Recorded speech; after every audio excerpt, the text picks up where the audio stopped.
सम्पूर्ण राष्ट्रप्रेमी दाजुभाइ दिदीबहिनी बुवा आमा सबैलाई नमस्कार। यो चुनावी माहौलमा परदेशको भूमिबाट मलाई पनि आफ्ना केही कुरा यो सञ्जालमा राख्न मन लाग्यो।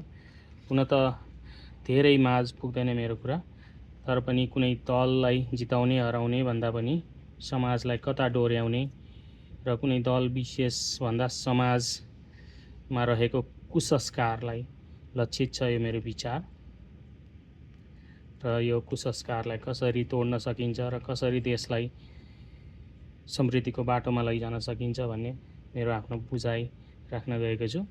सायद देशमै भएको भए मैले यो कुरा बुझ्ने थिइनँ होला, यस्तो मेरो दृष्टिकोणको विकास पनि हुन्थेन होला। हाल अमेरिकामा छु र मलाई भौतिक भोग विलासले भन्दा पनि नेपालमा रहेको चरम भ्रष्टाचारले गर्दा यहाँ आउन प्रेरित गर्यो।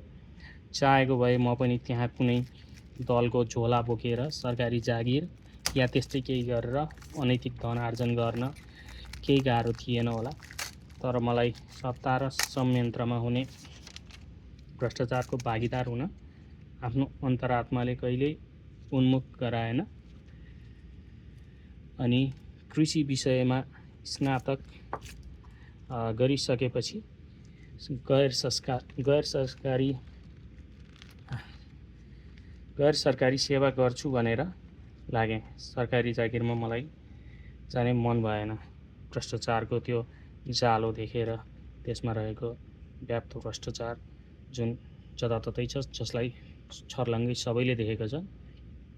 तर एक वर्ष जति त्यसरी गैर सरकारी संस्थामा जागिर खाँदा पनि, माफ गर्नु होला मेरो बोली अलिकति राम्रोसँग आइरहेको छैन, जागिर खाँदा मलाई के थाहा लाग्यो भने उनीहरूको नियत पनि खालि पश्चिमा धर्मको प्रचारभन्दा अरू केही होइन रहेछ भन्ने। अनि यसो हेर्दा देशमा बसेर पनि विद्रोह गर्न सक्ने स्थिति थिएन, किनकि विद्रोही भनिने माओवादीको चरम भ्रष्टाचार पनि छर्लङ्गै देखिहाल्यो। अनि आफ्नो देश छोडेर परदेश जान्न भन्ने विचार को त्याग गरेर, पहिला त मलाई आफ्नै देशमा बस्छु, परदेश कहिले जान्न भन्ने नै विचार थियो, तर त्यो विचारको त्याग गरेर आफ्नो उच्च शिक्षातर्फ ध्यान दिँदै अमेरिका आए वातावरण विज्ञानमा स्नातकोत्तर गर्न। त्यसपछि फेरि यहाँ कृषि अनुसन्धानमा 6 वर्ष बिताएर हाल फेरि वातावरण विज्ञानमा विद्यावारिधि गर्दैछु। र यो भिडियो पनि मेरै आफ्नो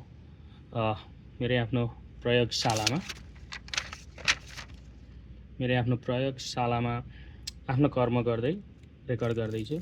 यो मेरो अहिलेको कर्म यो वातावरण विज्ञानमा यो वनस्पति, माटो र यही विषयमा खोज गर्दैछु।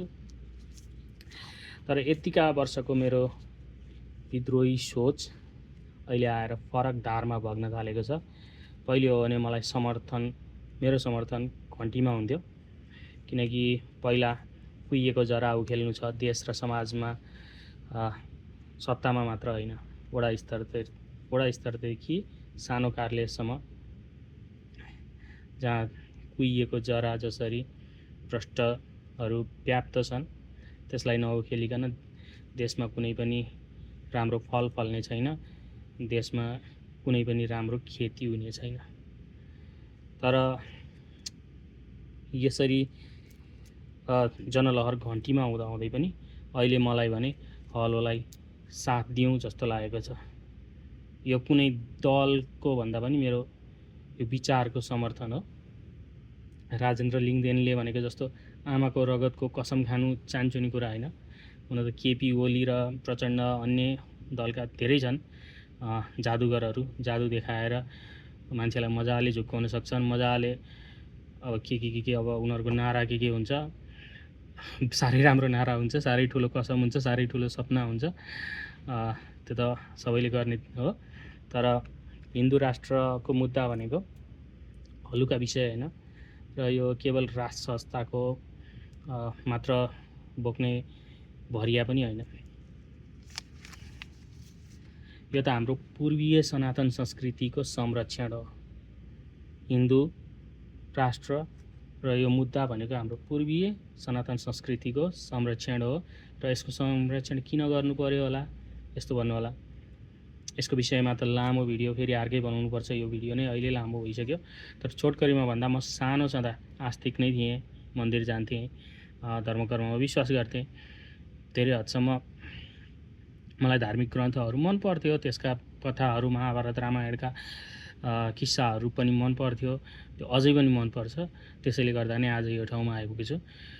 तर बिस्तारै विद्रोही हुँदै गएँ, कम्युनिस्ट भएको होइन, फेरि विद्रोही भएर पुरै नास्तिक भएको पनि होइन, तर भगवानको आस्था पूर्ण रूपमा राख्न चाहिँ अस्वीकार गरेँ।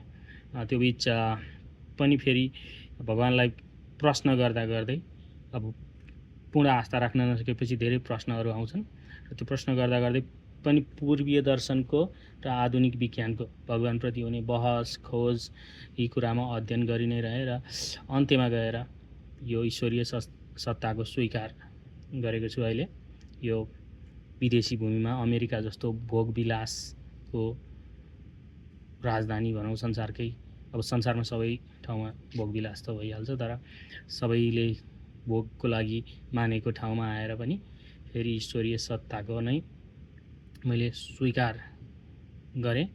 यहीँ आएर मेरो आँखा खुल्यो, चेत खुल्यो, अनि हिन्दू धर्म दर्शनको महत्त्व बुझेँ र अझै बुझ्ने प्रयास गर्दैछु। सबै बुझिसकेको छैन, सबै मनन पनि गरिसकेको छैन, तर भगवान् श्रीकृष्णले गीतामा भनेको कुराहरू त्यही कुरा अवलम्बन गर्नु नै मेरो अब जीवनको बाँकी रहेको जीवनको उद्देश्य नै त्यही हुनेछ।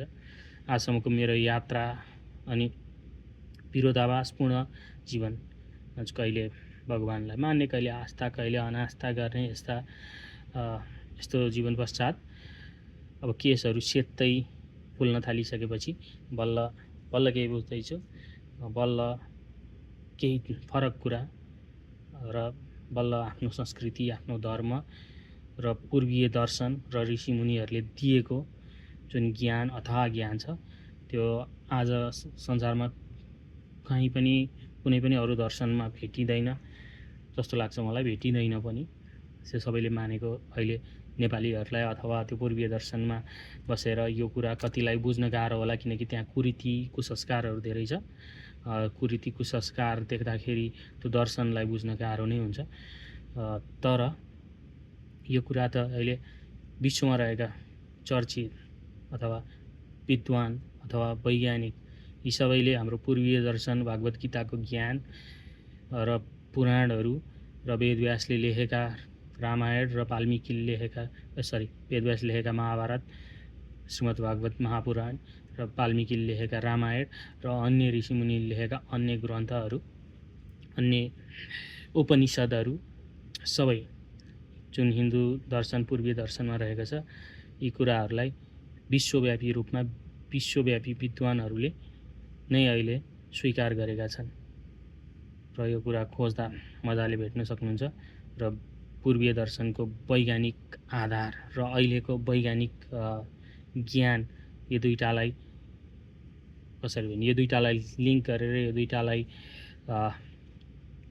एकै ठाउँमा ल्याएर हेर्दाखेरि तपाईँले बुझ्न सक्नुहुन्छ कति वैज्ञानिक दर्शन छ त्यो भनेर। त्यो मात्र रीतिरिवाज होइन, त्यो जीवन जिउने दर्शन हो, त्यो राष्ट्र चलाउन सिकाउने दर्शन हो। यो उच्चतम दर्शन, यो मात्र अहिले हलोले बुझेको छ, र हलोले नै अहिले नेपाललाई आफ्नो संस्कृति जोगाउनुपर्छ भनेर यो मुद्दा बोकेको छ। त्यसकारण यो चुनावी माहौलमा मैले हलोलाई साथ दिएको छु, हलोको विषयमा, हलोको समर्थनमा वकालत गरेको छु। तर यो हलोको समर्थन होइन, यो हाम्रो धर्म संस्कृतिको संरक्षणको वकालत हो। र यो धर्म संरक्षण किन भन्नुहुन्छ भने राजनीति नीति बिना चल्दैन। राजनीति भनेर सबैले मुकुण्डो ओढेर मजाले झुटा नाटक गरेर मजाले सत्तामा पुग्ने खेल मजाले संसारभरि चलिरहन्छ, संसारभरि नै चल्छ। तर जहाँ नीतिको खडेरी लाग्छ तब समाज चाहिँ अनैतिक हुन थाल्छ। समाज अनैतिक भएपछि कुनै पनि सत्तामा कुनै पनि नेता गएर समाजलाई धुन सक्दैन, समाजमा रहेको मैलो पखाल्न सक्दैन। सबैभन्दा पहिला समाजमा रहेका तल्लो स्तरमा रहेका जनता सबैले यो कुरा बुझ्नु आवश्यक छ, र समाजलाई दूषित हुनबाट जोगाउँदै समाजलाई स्वच्छ, निर्मल अनि नैतिक बनाउनुपर्छ। त्यसको लागि सबैलाई मेरो आह्वान, हाम्रो यो पूर्वी दर्शनलाई बुझ्ने प्रयास गरौँ, त्यतिकै अस्वीकार नगरौँ, त्यसको अध्ययन गरौँ भन्दै आजलाई यति नै। लामो भिडियो भइसक्यो। बाँकी पूर्वी दर्शनको विषयमा पछि चर्चा गरौँला। हस्त, हरे कृष्ण।